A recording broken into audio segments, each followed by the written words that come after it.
अकबर के सामने सब हिंदू राजा समर्पण कर चुके थे और मान सिंह जी आए और उनको समझाने की चेष्टा की कि आप समर्पण कर दें, मैं आपकी दोस्ती करा दूं। उन्होंने कहा नहीं, बेटी नहीं दूंगा, इसको चौथ नहीं दूंगा और इसकी चाकरी नहीं करूंगा, मरता मर जाऊंगा, कोई फर्क नहीं पड़ता। और दूसरा एक इसके पीछे एक मनोवैज्ञानिक कारण था जो साका जौहर है। वो पूरा चैप्टर आप जब पढ़ेंगे तो आपके रक्त के आंसू आएंगे। मैंने उस चैप्टर को अपनी आत्मा मैंने उसमें निचोड़ी है। उस चैप्टर के अंदर 4 पीढ़ियां राजपूतों की खत्म हो गई इनसे लड़ते लड़ते। एक घर में बच्चा पैदा हो रहा था राजपूतनी के, उसके पति का 12वां हो रहा होता।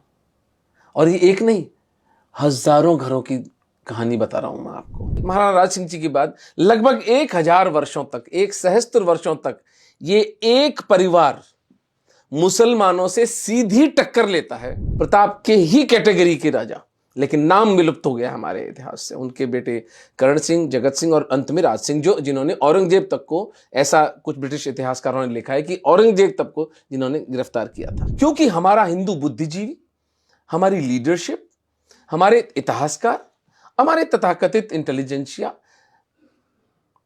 मैं क्या कहूं अब, या तो बिके हुए थे या सो रहे थे या इनमें आईक्यू ही नहीं थी कोई इतनी कि इतनी सरल सी चीज को ये लोग समाज के सामने ला सके कि भाई अगर हम 1000 वर्षों तक गुलाम रहे तो आज 100 करोड़ हिंदू कैसे हैं। पहला इस्लामी अटैक भारत पर 712 ईस्वी में मोहम्मद बिन कासिम करता है। ठीक है, वो दाहिर को मार डालता है, उनके भाई को मार डालता है, उनकी बच्चियों को कैद करके वो अपने खलीफा के पास ले जाता है। 500 वर्षों तक अरबों को भारत में पैर नहीं जमने दिया, सिंध से आगे हमने नहीं आने दिया। इस पर कोई शोध नहीं हुआ। डॉक्टर राम गोपाल मिश्रा ने अपनी पुस्तक लिखी है। तुम्हारी हिस्ट्री से लेकर ही मैं बता देता हूं कि हिंदू राजाओं ने कितनी रेजिस्टेंस की थी। और इस्लामी हिस्टोरियंस ने मेवाड़ की हिस्ट्री को बिल्कुल पोंछ डाला है, क्योंकि मेवाड़ में इनके जूते बहुत पड़े थे। सहस्त्र वर्षों की गुलामी का हिंदुओं का ये झूठ है। एक दिन के लिए भी हिंदू गुलाम नहीं रहे। एक दिन के लिए भी अगर हिंदू दास हो जाते इनके, तो फिर हमारा अस्तित्व मिट जाता। ये हमें पूर्ण तरह से समाप्त कर डालते। 3 बिल्डिंग्स बनी हैं पूरे इस्लामी शासन में। 3 बिल्डिंग्स बनी है, लाल किला, जो भी कहते हैं कि शायद अनंगपाल ने बनाया था, ताजमहल और कुतुब मीनार, जिनके बारे में बहुत सारे प्रमाण हैं कि ये कुछ और थे। लेकिन चलिए हम 3 बिल्डिंग इनको ग्रांट कर देते हैं। अकेले महाराणा कुंभा ने मेवाड़ के अंदर 32 दुर्ग बनवाए थे, जिनमें से एक है कुंभलगढ़, जो कि चीन की दीवार के बाद सबसे बड़ी दीवार है विश्व की। तो दिल्ली सल्तनत नाम का झूठ इस देश के मक्कार, झूठे, बेईमान, बिके हुए इतिहासकारों ने गढ़ा और हमारे गले, बच्चों के गलों में ठूसा गया। वो 300 साल तो कोई मायने नहीं रखता इस देश के इतिहासकारों के लिए। इनके लिए वो 150 साल का जो मुगल काल है वो है गोल्डन पीरियड। लेकिन हिंदुओं का जो लॉस है वो फाइनल है। अगर एक बार किसी राजा की हार हो गई, बस खेल खत्म हो गया, उसका तो वंश मिट गया। इस दृष्टि से मेवाड़ के महाराणा फिर विलक्षण बन के आते हैं कि कितने उतार चढ़ाव आए, कितनी बार चित्तौड़ हाथ से गया, कितनी बार उसको पुनः अर्जित किया। क्या इन लोगों का संकल्प था, क्या इन लोगों की दृढ़ इच्छा शक्ति थी, और क्या मूल्य ये लोग चुकाने को तैयार थे अपनी स्वतंत्रता के लिए। नमस्कार दोस्तों, मैं जीत और आप देख रहे हैं डू पॉलिटिक्स। आज हमारे साथ डॉक्टर ओमेंद्र रत्नू जी हैं, जो कि पेशे से तो यूं तो डॉक्टर हैं, लेकिन अन्य कार्यों में भी इनकी व्यस्तता रही है, जिसमें से एक प्रमुख है जिसके कारण मैं इनके साथ मतलब इनके निकट आया, वो है निमित्त एकम, एक संस्था है जो पाकिस्तानी हिंदुओं को भारत में नागरिकता दिलवाने का काम करती है, जो रिलीजियस तौर पे या सामाजिक तौर पे उधर से प्रताड़ित होते हैं और यहाँ पे शरण खोजने आते हैं। उसके साथ ही पिछले 2 सालों से डॉक्टर ओमेंद्र ने लगातार भारतीय इतिहास पे और ख़ास करके राणाओं के इतिहास पे, जो वो एरिया है मेवाड़ का, उस पर काफ़ी गहन शोध किया है। और एक डॉक्टर का इतिहास में जाना और इतिहास के ऐसे तथ्य लाना, इन्होंने एक पुस्तक भी लिखी है जो महीने भर में प्रकाशित हो जाएगी। इसमें मेरी रुचि जगी कि आखिर एक डॉक्टर एक तो इतिहासकार क्यों बनता है या इतिहास में क्यों जाता है, उसमें भी उस इलाके के इतिहास में क्यों जाता है, जिसके बारे में मोर और लेस कुछ चीज़ें बताई जाती हैं। लेकिन फिर हम चर्चा करेंगे कि असली कारण क्या रहा है। क्या वाकई हमें कुछ चीज़ें बताई गई हैं जो महाराणा प्रताप के बारे में बोला जाता है, जो हल्दी घाटी के युद्ध के बारे में बोला जाता है, जो अकबर के बारे में बोला जाता है, मुगलों के बारे में बोला जाता है, तो इन सारी चीज़ों में सच्चाई कितनी है, फैब्रिकेशन कितना है, इन सारी बातों पे हम बात करेंगे। डॉक्टर रत्नू, बहुत बहुत स्वागत है आपका। नमस्ते, धन्यवाद अजीत। सबसे पहला प्रश्न सर ये है कि एक बहुत ही जेनरिक सा टर्म बोला जाता है कि इतिहास को जो है डिस्टॉर्ट किया गया है, डिस्टॉर्शन इन हिस्ट्री, जब हम लोग भी बात करते हैं, और ख़ास करके हिंदूवादी लोग जो हैं वो खास करके इन बातों पे। और नरेंद्र मोदी को काफ़ी बार कोर्स किया गया, न्यू एजुकेशन पॉलिसी आती है, बहुत सारी बातें, हमारे यूजीसी का सिलेबस भी चेंज हुआ है इतिहास का। तो इस पे बताइए कि ये स्टेटमेंट कहाँ तक सही है कि हमारा हिस्ट्री जो है वो डिस्टॉर्टेड है। जी, मेरी जो जानकारी है भारतीय इतिहास के बारे में वो मेवाड़ के महाराणाओं तक सीमित है, जो मैंने गहन अध्ययन किया है। शोध इसको मैं इसलिए नहीं कहूँगा कि ठीक है, मैं अवश्य वहाँ पर गया, मैंने फिजिकल प्रमाण भी एकत्रित किए कि ये युद्ध हुए थे। मैं उन लोगों से, उनकी पीढ़ियों से, जो लोग थे उनसे मिला, और वो घोड़े की टाप तक मैं देख कर आया जो प्रताप जिन रस्तों पे चलते थे। और वो एक तथ्य है जो हमारी आंखों के सामने है। किंतु मैं ये नहीं कह सकता कि काकतीय आंध्र के हैं या गौड़ा जो हैं आपके कर्नाटक के हैं, या अहोम आसाम के, या कलिंग में मेरी कोई अथॉरिटी है। तो मैं इतिहास का एक छात्र हूं, एक अन्वेषक हूं, और मैं एक 2 साल के अध्ययन के बाद ये बिल्कुल एक रीजनेबल सा स्टेटमेंट दे सकता हूं कि इतिहास को हमारे तोड़ा मरोड़ा नहीं गया है, हमारे इतिहास को पूर्णतः निस्तनाबूद, पूरी तरह बर्बाद, पूरी तरह नष्ट किया गया है। मेरी रुचि इस विषय में कैसे जगी? मैं श्री संजय दीक्षित जी के एक ट्वीट पढ़ता हूं आज से 2 वर्ष पूर्व कि दिवेर का युद्ध जो था वो असली युद्ध था महाराणा प्रताप का। अब मैं राजस्थान में पला बड़ा, मैं क्षत्रिय हूं, मुझे दिवेर का नाम तक नहीं पता था, और मैं अपने आप को सो कॉल्ड अवेकन्ड हिंदू मानता हूं।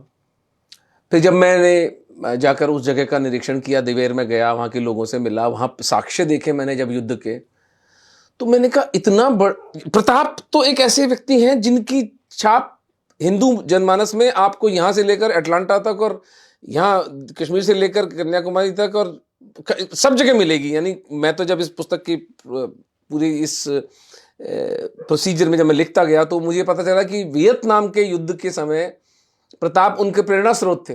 यद्यपि मुझे उसका कोई लिखित प्रमाण नहीं मिला, लेकिन किंवदंती ही सही, लेकिन ये एक बहुत प्रचलित किंवदंती थी कि उन लोगों को प्रताप के बारे में पता था। तो प्रताप जितने महिमाशाली और प्रकट व्यक्तित्व का सबसे महिमाशाली युद्ध पोंछ दिया जाता है, तो बाकी के महाराणाओं के साथ क्या हुआ ये आप कल्पना भी नहीं कर सकते। बाकी महाराणाओं का तो हम नाम भी नहीं, एक नाम भी नहीं जानते हैं। तो जैसे मैं बिहार की बात अगर करूं, मेरी जो एजुकेशन हुई है, तो हम लोग महाराणा प्रताप एक जानते हैं, एक राणा सांगा जानते हैं। उनके बियॉन्ड उनमें भी नाम जानते हैं, और ये बताया जाता है घास की रोटियां खाई थी, जो कुछ प्रचलित बातें हैं। फिर पृथ्वीराज चौहान हो जाएंगे, 4-5 राजाओं के नाम जानते हैं। उसके अलावा मतलब और कौन है, मतलब कितने राणा हुए या क्या है? राणा का मतलब क्या होता है? जैसे विलक्षण बात है। राणा शब्द जो है ये दरअसल इस वंश का आरंभ होता है भगवान राम के बड़े बेटे लव से। अच्छा। ये गुहिलोत वंश जो था ये उनके वंशज थे, और सबसे पहले जो इनमें जो रावल हुए वो हुए बापा रावल। वो हुए 8वीं शताब्दी में। 715 से 740 तक उनका शासन रहा। ये बिन कासिम के टाइम का, कासिम के समय कुछ इतिहासकार कहते हैं, टॉड कहते हैं कि उनके कासिम से युद्ध हुआ। लेकिन सिवाय टॉड के और कोई नहीं कहता है कि युद्ध हुआ। लेकिन अरबों के साथ उनका युद्ध हुआ, बैटल ऑफ राजस्थान, जिसके अंदर की उन्होंने एक पूरी कॉन्फेडरेशन बनाया, नागभट्ट, पुलकेशी राजा और बापा रावल, और अपने से 4 गुनी सेना को उन्होंने पराजित करके परमानेंटली ईरान तक छोड़कर आए थे। अच्छा। तो बापा रावल से ये कहानी शुरू होती है। जी। उसके बाद उनके पूरी की लाइन है पूरी। अच्छा, ये उनके भगवान राम के बड़े बेटे लव के वंशज हैं। अच्छा। सूर्यवंशी कहलाते हैं। और ये रावल का सिलसिला चलता है महारावल रतन सिंह जी तक, जो महारानी पद्मिनी के पति थे। अच्छा। पद्मिनी का जब जौहर होता है और रावल रतन सिंह जी की हत्या करता है अलाउद्दीन खिलजी, उसके बाद उनके बेटे थे करण सिंह, और उनकी वंशों में फिर भुवन सिंह, अरी सिंह, राहप माहप, तो राहप जो छोटे बच्चे थे इनके, वो सिसोद नाम के गांव में जाके रहे, तो वहां से सिसोदिया नाम इनका पड़ा।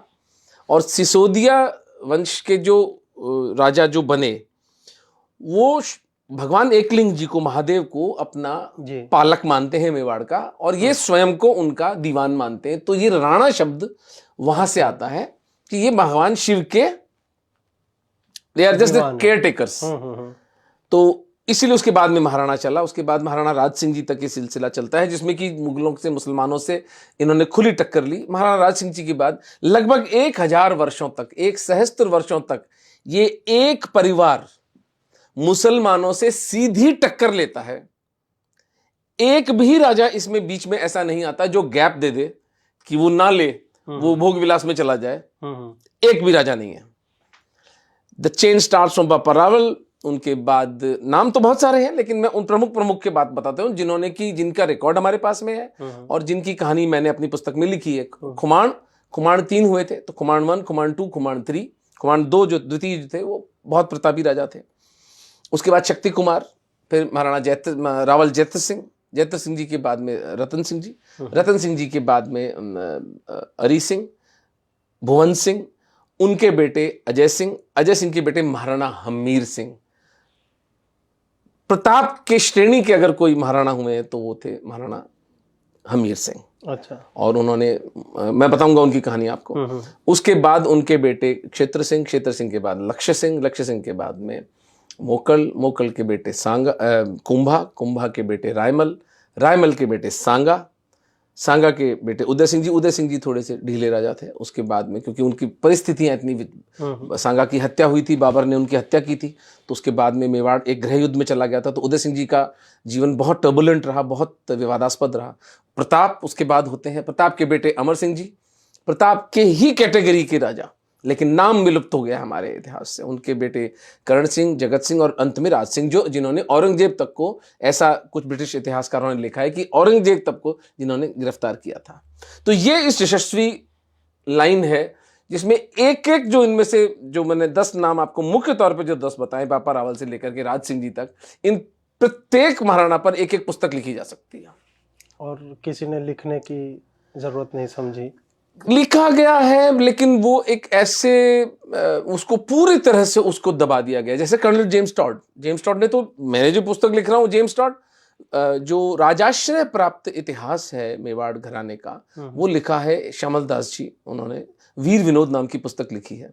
तो वीर विनोद और जेम्स टॉड मेरी इस पुस्तक का मुख्य आधार है। तो मैं एक तरह से रीपैकेज करके इसको रीटेल ही कर रहा हूँ स्टोरी को, लेकिन as a story in a more concise form, and थोड़े से उसकी प्रतिपादन आधुनिक समय के हिसाब से। मैं कई झूठ जो हमारे इतिहास में हमें प्रवाहित किए गए हैं, उन झूठ को चैलेंज करता हूं इस पुस्तक के माध्यम से, on premised on the story of these Rana's. तो झूठ पे तो हम चर्चा करेंगे अगले प्रश्न में। पहला प्रश्न तो यही है कि महाराणा प्रताप ही क्यों, मतलब हम बप्पा रावल से आप शुरू करते, उनमें रुचि कहाँ से आती है आपकी? उनके बारे में तो फिर भी थोड़ा बहुत तो पढ़ाया गया है इतिहास। बापा के बारे में क्या रुचि है? नहीं, महाराणा प्रताप, उनमें रुचि क्यों रही? प्रताप को जब मैंने पढ़ा, नहीं, पहले आपको लगता है कि वो थोड़ा उतनी ज्यादा ट्रीटमेंट उनको नहीं मिली है जितनी मिलनी चाहिए थी? डेफिनेटली, यानी जैसे आपने खुद ने बोला था ना कि वो अरे घासरी रोटी ही जद बन बिलावड़ो ले भाग्यो, नानो सो अमरियो कूक पड़ो, राणा रो सोयो दुख जागड़ो, हूं लड़ो घणो हूं सयो घणो। तो ये सब, फिर वो चेतक वाला है, उतने पे ये पोएट्री तक तो ठीक है जी, लेकिन ऐसा कभी था नहीं। मेवाड़ का महाराणा कभी भूखा नहीं मरा, और वैसे भी ये मांस खाते थे। इनको तो शिकार का बहुत शौक था, तो घास की रोटी क्यों खिलाएंगे अपने बेटे को? तर्क निष्ठा पर बात उतरती नहीं है। हाँ, कविता की दृष्टि से, क्योंकि कवि को लेवरेज होती है, कवि अपनी कल्पना में कुछ भी लिख सकता है, लेकिन ये कोई दुखी रोटे पिटे लोग नहीं थे। ये परम वैभवशाली, परम यशस्वी लड़ाके थे, जो अपनी स्त्री, अपने देवता और अपनी स्वतंत्रता, अपने मेवाड़ के लिए एक दिन के लिए भी नहीं झुके। तो फिर इनको इस तरह से, मतलब माफ कीजिएगा मैं बार बार आपको कहता हूं, इस तरह से क्यों पोर्ट्रे किया गया कि वो दीनहीन वनों में घूम रहे थे? एग्जैक्ट, ये तो एक बहुत छोटा झूठ है। ये तो बहुत छोटा झूठ पकड़ जो मुझे समझ में आया। मैं तो बड़े बड़े झूठ अभी आपको बताऊंगा कि जिन्हें जिन्हें कहते हैं ना हम सभ्यतागत झूठ, सिविलाइजेशनल लाइज, और हम उनके साथ जी रहे हैं।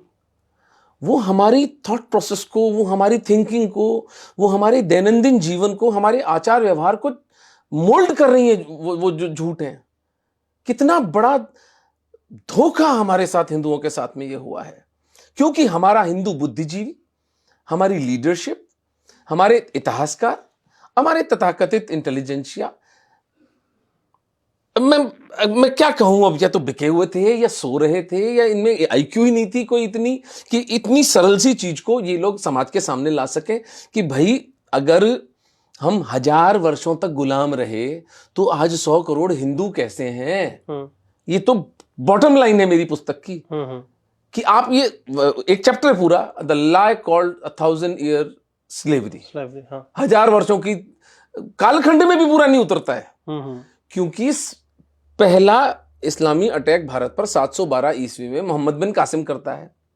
ठीक है, वो दाहिर को मार डालता है, उनके भाई को मार डालता है, उनकी बच्चियों को कैद करके वो अपने खलीफा के पास ले जाता है।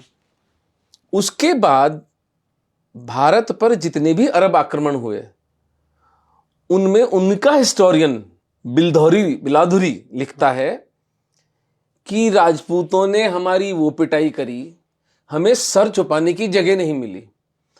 और आप षड्यंत्र का स्केल देखिए। अगर हम पहली हार माने इस्लामी आक्रांताओं से हिंदू राजा की, तो वो होती है पृथ्वीराज चौहान की 1192 ईस्वी में।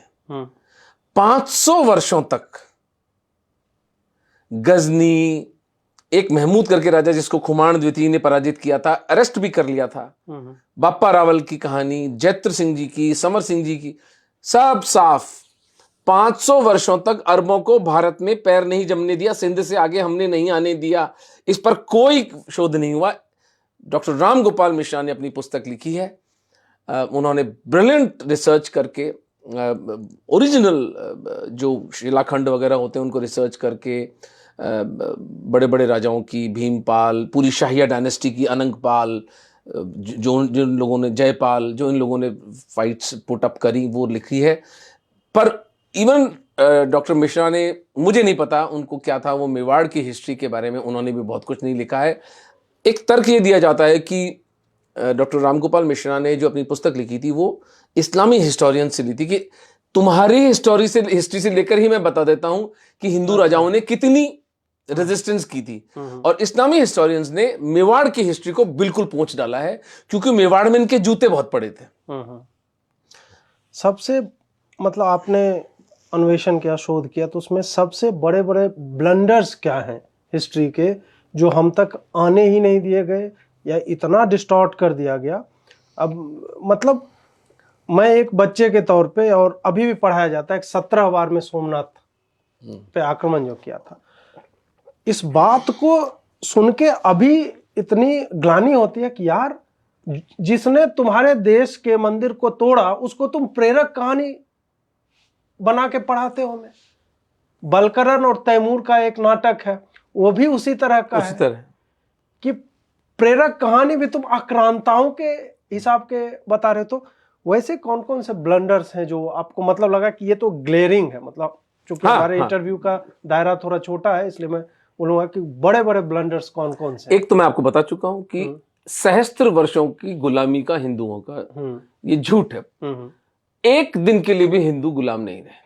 एक दिन के लिए भी अगर हिंदू दास हो जाते इनके, तो फिर हमारा अस्तित्व मिट जाता। ये हमें पूर्ण तरह से समाप्त कर डालते।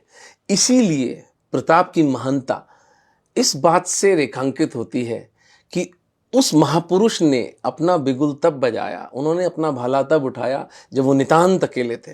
अकबर के सामने सब हिंदू राजा समर्पण कर चुके थे, और मान सिंह जी आए और उनको समझाने की चेष्टा की कि आप समर्पण कर दें, मैं आपकी दोस्ती करा दूंगा। उन्होंने कहा नहीं, बेटी नहीं दूंगा, इसको चौथ नहीं दूंगा, और इसकी चाकरी नहीं करूंगा, मरता मर जाऊंगा, कोई फर्क नहीं पड़ता। और उनकी फिर मिलिट्री स्ट्रेटेजी पूरी मैंने देखी, लेकिन प्रताप का बड़प्पन, प्रताप की महानता इस बात से निकल कर आती है कि वे अकेले रहे तो भी इसके सामने नहीं झुके। 1000 वर्षों की हिंदू दास्ता का झूठ हमारे को क्यों पढ़ाया जाता है, ये हमारे डे टू डे डिस्कोर्स का पार्ट क्यों है? क्यों हम इसको क्वेश्चन नहीं करते कि हम हिंदू एक दिन के लिए भी किसी के दास नहीं रहे? We fought metal for metal, we fought beast for beast, we fought man for man, and we fought blood for blood. जो मूल्य हिंदुओं के हमारे पुरखों ने चुकाया है इन दुर्दांत हत्यारों से भिड़ने में, उसको इतना बौना, इतना छोटा, बल्कि उसे पूरा पहुंचने का ये षड्यंत्र है क्या? तो एक तो ये चीज थी जो 1000 वर्षों की गुलामी का टोटल सफेद झूठ, कोई ऐसी बात नहीं थी। उदाहरण के लिए मोहम्मद की जो यात्रा थी कि इस्लाम का प्रचार किया जाए, वो 60-70 साल में पूरी हो गई। नॉर्दर्न अफ्रीका, पूरा मिडिल ईस्ट, लगभग यूरोप के कुछ देश, 1400 साल में भारत इस्लामाइज नहीं हुआ यार। ये तर्क निष्ठा पर बात हमें समझ में नहीं आती कि हम गुलाम रहे। जो गुलाम रहते हैं वो मुसलमान हो जाते हैं। हाँ, ठीक है, पूरे राष्ट्र हुए हैं, राइट। एक तो ये सभ्यता का झूठ था। दूसरा सभ्यता का झूठ जो मुझे पकड़ में आया वो था, उसमें मैं एक अलग पुस्तक लिख रहा हूं, द लाई कॉल्ड दिल्ली सल्तनत, दिल्ली सल्तनत नाम का झूठ। 300 वर्षों के कालखंड में, जो 1192 से तराई के युद्ध के बाद पृथ्वीराज चौहान की हत्या के बाद शुरू होता है, और लगभग 1528 जब तक कि बाबर आकर के यहाँ पर अपना शासन स्थापित नहीं करता है, सांगा को धोखे से जहर देकर मारने के बाद, इस कालखंड में 24 राजा आए इस तथाकथित सल्तनत में। औसतन मतलब कोई ऐसा कोई राजा नहीं आता है जिसने कोई कंट्रीब्यूशन किया हो आपके टैक्सेशन सिस्टम में, आपकी आर्किटेक्चर में। 3 बिल्डिंग्स बनी हैं पूरे इस्लामी शासन में, 3 बिल्डिंग्स बनी हैं। लाल किला, जो भी कहते हैं कि शायद अनंगपाल ने बनाया था, ताजमहल और कुतुब मीनार, जिनके बारे में बहुत सारे प्रमाण हैं कि ये कुछ और थे, लेकिन चलिए हम 3 बिल्डिंग इनको ग्रांट कर देते हैं। अकेले महाराणा कुंभा ने मेवाड़ के अंदर 32 दुर्ग बनवाए थे, जिनमें से एक है कुंभलगढ़, जो कि चीन की दीवार के बाद सबसे बड़ी दीवार है विश्व की। जी जी, कुंभलगढ़ तो आप देखते विलक्षण जगह। जी जी, एक महाराणा का कंट्रीब्यूशन बता रहा हूं आपको मैं, 32 दुर्ग बनाए थे उन्होंने, कहीं कोई उल्लेख तक नहीं आता। कुंभा को पूरी तरह से मिटा दिया गया। तो दिल्ली सल्तनत झूठ क्यों लगी मुझे, कि मैं जिन महाराणा हमीर सिंह का मैंने उल्लेख किया था, 1340 के आसपास वे मोहम्मद बिन तुगलक को सिंगोली की लड़ाई में हराकर 6 महीने अपने चित्तौड़ के किले में कैद करके रखते हैं। और जब वो 1 लाख स्वर्ण मुद्राएं, 5000 घोड़े और सिंध से लेकर मालवा तक के लैंड के राइट्स हमीर को सरेंडर करता है लिखित में, तब उसको छोड़ते हैं वो। 6 महीने तक दिल्ली का सुल्तान कुत्ते की तरह जेल में पड़ा था, कोई उसको छुड़ाने नहीं आया यहां पर। ये थी आपकी दिल्ली सल्तनत। और एक चलिए अपवाद हो सकते हैं, हमीर बहुत प्रतापी राजा थे। यही व्यवहार फिरोज शाह तुगलक के साथ महाराणा लक्ष्य सिंह ने किया, यही व्यवहार गियासुद्दीन तुगलक के साथ, और महाराणा सांगा ने इब्राहिम लोदी को, दिल्ली का सुल्तान, 2 बार बकरौल और खतौली के युद्ध में पराजित किया। उसके बेटे को अपने बतौर जमानत 5 साल तक कैद करके रखा। अब आप मुझे बताएं, दिल्ली सल्तनत थी या मेवाड़ था? और आप आज गूगल करें, और मैप में आपको भेजूंगा, आज आप गूगल करें तुगलक डायनेस्टी, तो आपको ऐसा लगेगा कि इस देश पर, मतलब पूरे सब कॉन्टिनेंट पर तुगलकों के अलावा कुछ है ही नहीं। मेवाड़ तो है ही नहीं। अच्छा, विजयनगर किंगडम भी नहीं है। यानी चलिए मेवाड़ तो इतिहास में चला ही गया, लेकिन विजयनगर किंगडम पर तो बहुत शोध हुआ है, बहुत काम हुआ है। 1335 के आसपास वो अस्तित्व में आ गया था और 1550 तक चलता है विजयनगर किंगडम साफ। तुगलक डायनेस्टी आई थी एक। तो दिल्ली सल्तनत एक झूठ गढ़ा गया, मेहरौली से लेकर पालम तक इनका शासन था। दिल्ली उस वक्त सत्ता का केंद्र भी नहीं थी। जो आज दिल्ली भारत की राजधानी है, उस वक्त राजधानी नहीं थी। उस वक्त सत्ता का केंद्र था मेवाड़, सत्ता के केंद्र थे जयपुर, सत्ता का केंद्र चंदेरी, रायसेन, कन्नौज, दक्षिण में आप गुजरात चले जाएं, हम लोग इधर मालवा, ये सब बड़े बड़े राज्य थे। तो दिल्ली सल्तनत, यानी उसको कॉन्टेक्सचुअलाइज आज के दिन में कर दिया गया कि जिस तरह दिल्ली राजधानी है भारत की, तो दिल्ली के अंदर हमारा तो कभी राजधानी नहीं, इसलिए हमारा तो कभी हम हिंदुओं को तो कभी राज ही नहीं रहा। अरे भाई, दिल्ली थी ही नहीं, राज कहां से होता? दिल्ली तो अभी मुगलों के मध्यकाल में लगभग 16वीं शताब्दी के आसपास अस्तित्व में आई है, उससे पहले दिल्ली कहीं थी नहीं। तो दिल्ली सल्तनत नाम का झूठ इस देश के मक्कार, झूठे, बेईमान, बिके हुए इतिहासकारों ने गढ़ा और हमारे गले, बच्चों के गलों में ठूसा गया। और मेवाड़ के महिमाशाली महाराणाओं का इतिहास हमारे स्मृति से, हमारे जीवन से, हमारे मॉरल फाइबर से, हमारे इंटेलेक्चुअल रीच से पूरी तरह से पोंछ डाला गया। मैं इस पुस्तक के अंत में डिमांड करता हूं कि एक निष्पक्ष इंक्वायरी, निष्पक्ष स्पेशलिस्ट की इंक्वायरी, विदेशों से बुला के हम चाहे बिठाएं उनको, और वो जज करें कि जो इतिहास इस देश में लिखा गया वो उचित था, या इन झूठे मक्कार इतिहासकारों को इनके कुकर्मों की, दुष्कर्मों की, इनको दंड दिया जाए। कुछ ऐसे और हिंदू राजाओं पे चर्चा कीजिए जो आपको मतलब इसी दौरान जिनसे आपका साक्षात्कार हुआ, क्योंकि और में आते हैं जैसे अहोम साम्राज्य ही है और उसके लचित बुर्फुकान है, अभी चर्चा में आया जब मोदी जी ने उनके बारे में कहा, और कैसे मतलब घाटी में छोटी छोटी नाव से पूरा उनके चोल, पांड्याज और चेराज ये हैं जो जिनका शासन जो है उधर कंबोडिया तक जाता था, और नेवल पावर तो उनकी अनपैरेलल थी, जो हमारे इंडियन मिलिट्री लिटरेचर में पढ़ाया जाता है उनका, लेकिन नॉर्मल लोगों को ये नहीं बताते हैं। दिल्ली सल्तनत में पूरा एक चैप्टर है और इनके ऊपर पैराग्राफ्स होते हैं। तो ऐसे कौन से और राजा हैं जो इतने प्रभावशाली और महिमावान थे जिनके बारे में हम जानते तक नहीं? बहुत अच्छा प्रश्न किया आपने अजीत। मेरे विचार से इसके अंदर हम ये सोच सकते हैं कि एक तो शाहिया डायनेस्टी, जिसने कि मैं पहली बार नाम सुन रहा हूँ अनंगपाल, भीमपाल, जयपाल, ये पूरी एक चेन है राजाओं की इनकी। अच्छा, जिन्होंने गजनी, तो पाल वंश से अलग है? नहीं, पाल वंश अलग है, पाल वंश ये शाहिया डायनेस्टी कहलाती है, शाहिया साम्राज्य। पंजाब और मुल्तान और इवन जो वेस्टर्न फ्रंटियर है पाकिस्तान की तरफ, उस तरफ ये राजा, सबसे पहले ये इनकी भिड़ंत जो मुसलमान आक्रांत आए थे इन्हीं से हुई थी, और इन्होंने 400-300 साल तक रोक के रखा उनको। वो 300 साल तो कोई मायने नहीं रखता इस देश के इतिहासकारों के लिए।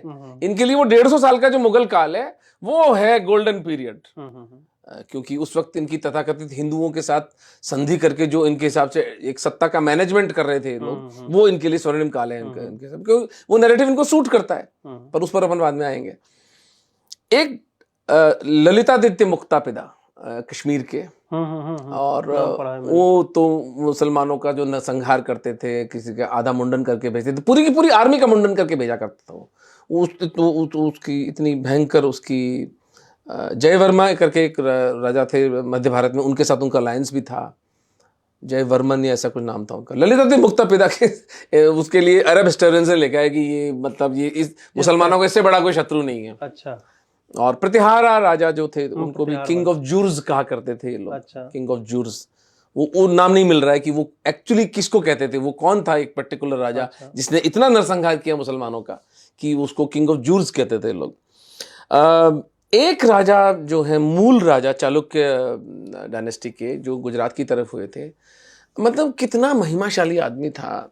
हम पृथ्वीराज चौहान की जो गौरी के हाथों जो हत्या है उसका इतना हम शोक मनाते हैं, और बात शोक मनाने की भी है क्योंकि पृथ्वीराज चौहान एक वीर राजा थे, उनको हारना नहीं चाहिए था।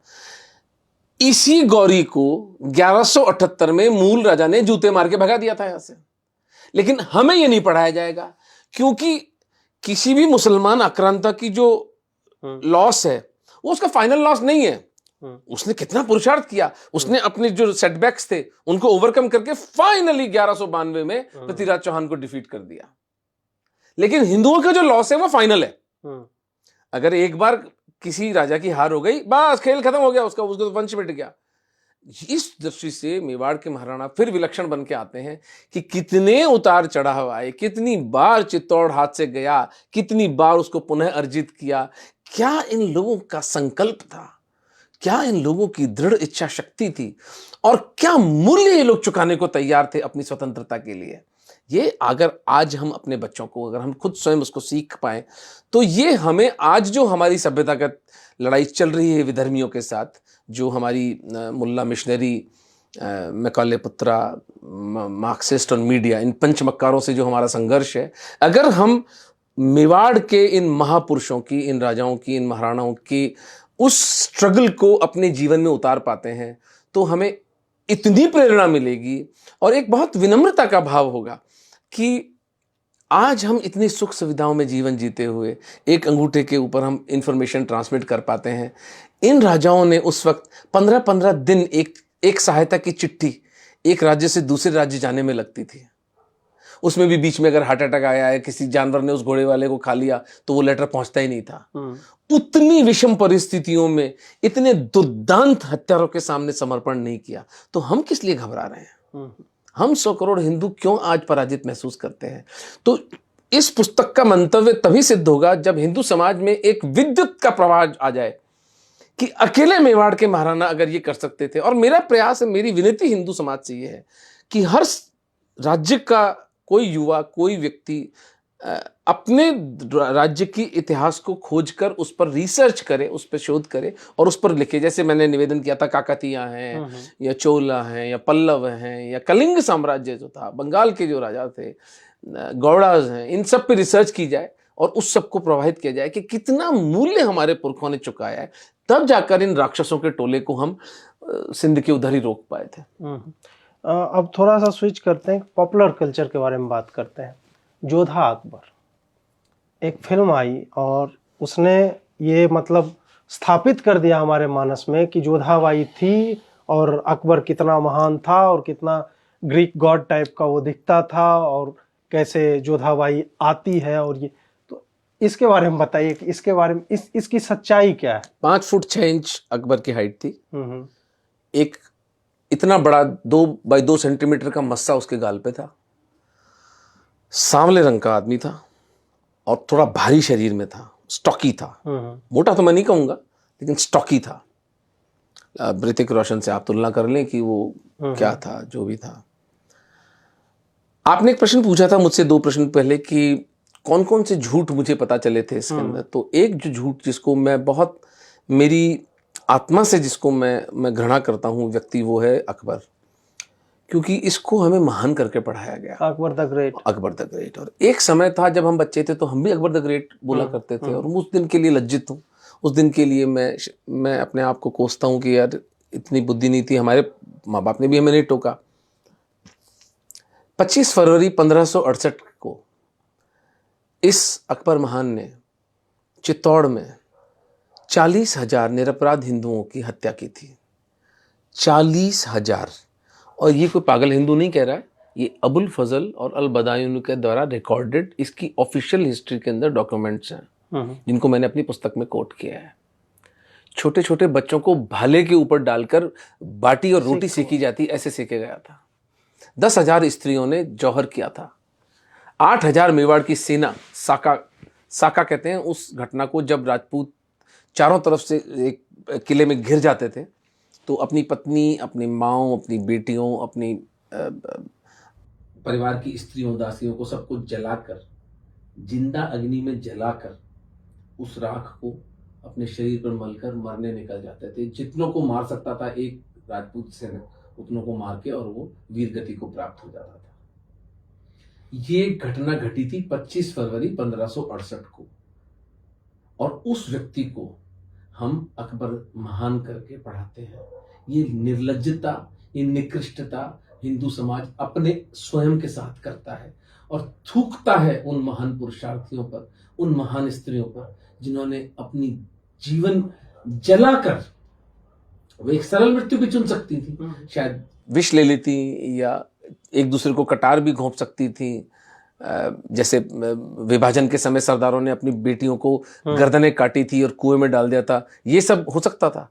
लेकिन उन्हें पता था कि ये हमारे मृत शरीर के साथ भी संभोग करेंगे, इसलिए उस संभावना को इतने महिमाशाली लोग थे। और दूसरा एक इसके पीछे एक मनोवैज्ञानिक कारण था जो साका जौहर है। वो पूरा चैप्टर आप जब पढ़ेंगे तो आपके रक्त के आंसू आएंगे। मैंने उस चैप्टर को अपनी आत्मा मैंने उसमें निचोड़ी है उस चैप्टर के अंदर। और जो कारण मैं बताना चाहता हूं वो ये है कि एक मनोवैज्ञानिक कारण जो जौहर का साका का होता था वो ये था कि मीलों तक, बीसियों मीलों तक चित्तौड़ के कंगूरे से उठती वो चिताएं और उनके धुएं, उस घी और जले हुए मांस की गंध पूरे जनमानस में प्रवाहित होती थी कि हमारी स्त्रियां, हमारी महारानियां जल के मर गई इन राक्षसों के हाथ आने की बजाय। तो हम इन राक्षसों के आगे समर्पण नहीं करेंगे। ये मैसेजिंग, ये संदेश अपने देश को, अपनी जनता को प्रवाहित करना उस 700 वर्ष पूर्व, और ऐसे 12 साके राजस्थान में हुए।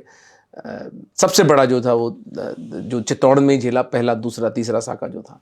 मैं तीसरे साके की बात कर रहा हूं जो अकबर के संदर्भ में होता है। तो अकबर की जो जो आपके जो ओरिजिनल प्रश्न था उस पर कि कौन थी ये जोधाबाई, इस पर बहुत स्पष्ट संदेश नहीं मिलते हैं। मुझे जयपुर का इतिहास पढ़ना पड़ेगा बैठ करके, अभी मैं समय नहीं निकाल पाया। लेकिन बहुत सी किंवदंतियां ऐसी कहती हैं कि ये एक पोर्चुगीज दासी थी, हरकू भाई इसका नाम था, और अंग्रेजों राजस्थान जयपुर के राजपूतों ने हरकू भाई का विवाह करके अपना पिंड छुड़ा लिया। अच्छा। इसका एक प्रमाण ये मिलता है कि उस समय के जो सिख गुरु थे, शायद गुरु रामदास थे, नाम ध्यान नहीं आ रहा मुझे उनका, उन्होंने कहा कि राजपूतों को भी राजनीति करना आ गई। अच्छा। ये स्टेटमेंट था उनका जब उनको पता चला कि इस तरह कर दिया है, कोई राजकुमारी को ब्याह नहीं किया गया है। तो एक सिख गुरु का ये कहना कि क्योंकि राजस्थान राजपूतों को तो बस ये था तलवार लेके मरने निकल जाओ, लेकिन चलो इनको भी राजनीति करना आ गई कि इन्होंने राज्य को बचा लिया। और जयपुर के राजपूतों के बारे में आपको मैं एक बात बता दूं, हम बहुत जज करते हैं उनको पोस्टेरिटी में कि समझौता किया, मानसिंह जी को भी हम जज करते हैं। मैंने इस पुस्तक में 10 कारण दिए कि राजस्थान के जयपुर के राजपूतों का हम हिंदुओं को ऋणी होना चाहिए कि जो उन्होंने हमारे लिए किया। ठीक है, मानसिंह जी लड़े थे हल्दी घाटी में अकबर की तरफ से, वो उनका निर्णय नहीं था, वो उनके 2 पीढ़ी पहले उनका अलायंस हो चुका था। आप सोचें, आपके दादा का कोई वचन किसी को दिया हुआ हो तो आप ना चाहते हुए भी उसे निभाएंगे, नंबर 1। नंबर 2, एक बेटी देकर के या एक बच्ची को देकर अगर आप पूरे राज्य में, जयपुर वो राजपूतों का घराना है जिसमें एक भी धर्मांतरण नहीं हुआ। ये कोई छोटी बात नहीं है कि आप 150-200 साल तक इन दुर्दांत हत्यारों के साथ रहते हो और आपका धर्मांतरण नहीं होता है। बल्कि जयपुर के राजघराने ने बनारस, वृंदावन और मथुरा में दर्जनों मंदिर बनवाए, और जहां जहां मानसिंह जी जाते थे मुगल सेना के साथ में, वहां पर हिंदू जो गांवों को जो बर्बाद करने का काम होता था वो नहीं होने देते थे। वो उसकी गांवों की रक्षा करते थे, उस मंदिर को नहीं टूटने देते थे। और एक और चालबाजी जो मैं मानता हूं मानसिंह जी की दूरदृष्टि थी, मुगलों की सेना लेकर गए अफगानिस्तान। हिंदू राजा तो ये अकेले थे, इनके कोई 200-400-500 हजार कुछ कछावे राजपूत होंगे इनके साथ में। मेनली मुगलों की सेना अफगानों की दोनों को मिटा के दोनों को काटा। अब अगर ऐसा नहीं करते और ये भी मान लीजिए एक भिड़ने निकल जाते इनसे, तो अफगान मुगल अलायंस हिंदुओं के लिए कितना खतरनाक होता है। तो हम एक चीज को अगर राजस्थान के जयपुर के राजपूतों को इतना बुरा भला कहा जाता है, हम ही कहते हैं, हम ही कहने वाले हैं, मेरे आज से 5 वर्ष पूर्व। लेकिन जब मैंने इसको पढ़ा पूरे को, और बाकायदा मीटिंग हुई थी जयपुर के अंदर कि हम एक लड़की दे करके, और इनकी लड़की लेंगे नहीं। ये भी कहते हैं ना कि साहब अगर इतने तो राजपूतों ने मुसलमानों की लड़कियां क्यों नहीं ली। वो एक कॉन्शियस निर्णय था, क्योंकि यदि आप एक लड़की किसी की ले लेते हो तो फिर वो सभ्यता आपके घर में आती। और ये रिकॉर्डेड है वीर विनोद में, जहां लिखते हैं जयपुर के राजपूत कि अगर इनकी लड़की ले ली मुसलमानों की तो फिर इस्लामीकरण कोई नहीं रोक सकता। एक बच्ची देके पूरा राज्य बचता है तो बचा लो। तो बहुत कठिन समय हमारे पुरखों ने निकाला है, उसको उसके ऊपर जज करना, उसको निर्णय लेना बहुत सरल है, लेकिन मैं समझता हूं हमें थोड़ी सी सहृदयता से और कंपैशनेटली उसकी तरफ देखना चाहिए।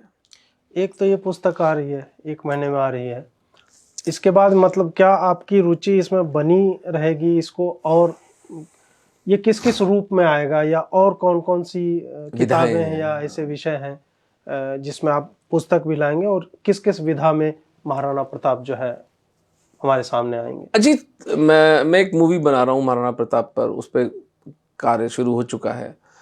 बस इस पुस्तक की प्रतीक्षा है। पुस्तक एक बार बच्चे लोग हमारा हिंदू समाज पढ़ लेगा तो उसके बाद उन्हें पता चलेगा कि कितना बड़ी स्केल पे हमारे साथ छल हुआ है।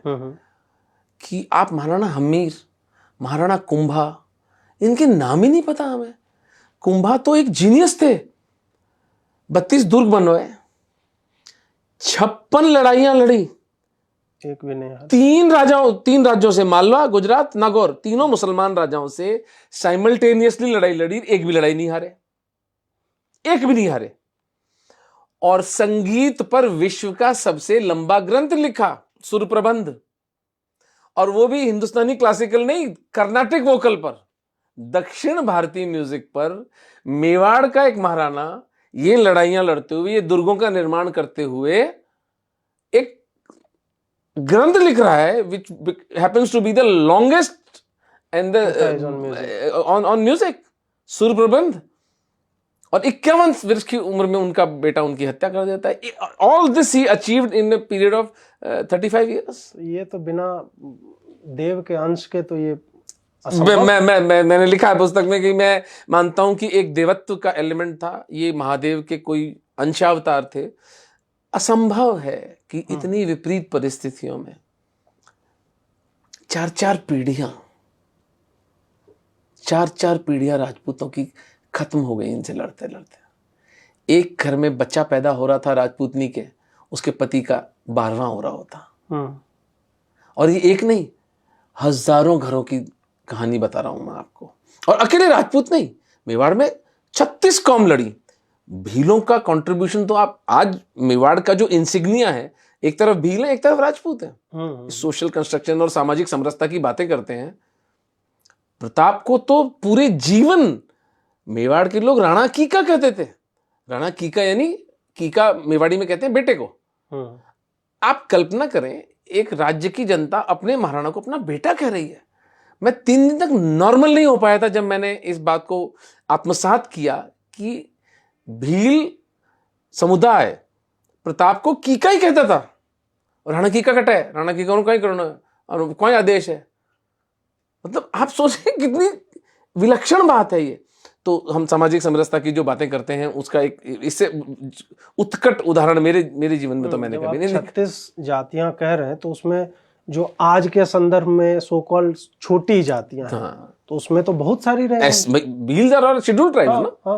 तो भीलों के साथ खाना भी मैंने जो मूवी के अंदर तो मैंने कल्पना भी की है कि एक महिला थी जिसने बेटे की तरह पाला प्रताप को। तो अगर प्रताप उसको अपनी मां मानते थे, क्योंकि प्रताप का जो बचपन था वो बहुत अपमान में बीता था। दुर्भाग्य से उदय सिंह जी का प्रेम एक उनकी भटियानी रानी थी उसके ऊपर ज्यादा था, और जो प्रताप की मां थी जयवंता बाई उन पे कम था। प्रताप को चित्तौड़ से निष्कासित करके नीचे कुंवरपदा नाम की जगह पे रखा गया था। प्रताप ने वो अपमान 10 वर्ष की आयु से सहा, और वो इतने निष्ठावान थे, वो अपनी मां के साथ ही रहते थे।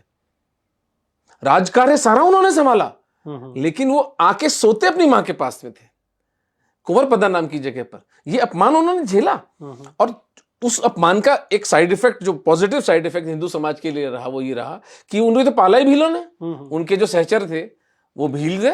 इसीलिए जो 7 वर्ष का कालखंड हल्दी घाटी के युद्ध से लेके दिवेर के युद्ध तक जो बीतता है, उसमें प्रताप कभी पकड़ में नहीं आए मुसलमानों के, क्योंकि प्रताप को अरावली का तो एक एक दर्रे के बारे में उनको पता था, एक एक पेड़ का पता था उनको, क्योंकि भीलों ने उनको सब बताया था कि इसमें क्या कैसे सर्वाइवल होती है। और जहां तक जाति की बात है, जो घुड़सवार जो सेना थी महाराणा प्रताप की, जिसमें 5000 के आसपास उनके पास सवार थे, उसका जो इंचार्ज था वो एक ब्राह्मण था, पूना जोशी। पुंजा जो भील थे, जो उनके महाराणा पुंजा तो थे ही, उनके जो बाद में फाइनेंसिस को जो इन्होंने मैनेज किया, और जो जबरदस्त वॉर जनरल थे, ओसवाल जैन बनिए थे। भामाशाह और ताराचंद 2 भाई थे। ताराचंद के लिए था प्रसिद्ध था कि वे दोनों हाथों से तलवार चलाते थे। कोई योद्धा उनके पास आता नहीं था लड़ने के लिए। वो 2 हाथ से जो तलवार चला रहा है, आप उसका क्या करिएगा? तीर से ही मार सकते हो उसे, और वो तीर को भी काट डालते थे। तो वो बनिए थे। चारणों का तो पूरा एक इतिहास है मेवाड़ की, वो आप पढ़ेंगे उस पुस्तक में। चारणों ने तो कहां कहां मेवाड़ के इन वंशजों की सेवा नहीं करी है। तो 36 कौमें लड़ती थी। मीणे थे वहां कर मेवाड़ के, वो लड़े हैं। तो वो तो एक विलक्षण लोग थे। तो मूवी बनेगी प्रताप पर, और मेगा स्केल पर मूवी बनेगी। क्या कहूं अजीत, दुर्भाग्य देखो, हमारे दो सबसे बड़े महापुरुष छत्रपति शिवाजी महाराज और महाराणा प्रताप के ऊपर हम लोग आज तक एक मूवी नहीं बना पाए। इसका मतलब सारा का सारा इकोसिस्टम इतना हमारे विरोध में था कि वो और इस मूवी के अंदर भी मेरे पास आ रही है ऐसी सूचनाएं कि नहीं, ये हिंदू मुस्लिम कॉन्फ्लिक्ट नहीं था, ये तो राज्य के लिए संघर्ष था। मैंने कहा होगा आपके लिए, मैं तो प्रताप की वाणी बजा रहा हूं कि बेटी नहीं दूंगा, चाकरी नहीं करूंगा, चौथ नहीं दूंगा, बेटी नहीं दूंगा मुसलमानों को। तो ये तो प्रताप का एक रिकॉर्डेड स्टेटमेंट है। अभी स्वीकार्यता भी बड़ी है ऐसे सब्जेक्ट्स पे जो बने, जैसे तानाजी आया था, अजय देवगन ने बनाया था, बहुत अच्छी मूवी थी वो। तो उसी तरह उसमें शिवाजी का रोल बहुत कम दिखाया गया, लेकिन आप कैसे रोमांच होता था जब शिवाजी महाराज दिखते थे, मेरे मतलब रोए अभी रोमांचित हो जाते, रोंगटे खड़े हो जाते। तो वही है कि आशा है कि ये फिल्म बने और ये पुस्तक तो आए, तो पुस्तक पढ़ के फिर हम वार्तालाप करेंगे ही। हाँ जरूर। आपने हमें समय दिया इसके लिए बहुत बहुत आभार। बहुत बहुत आभार। Thank you Ajit.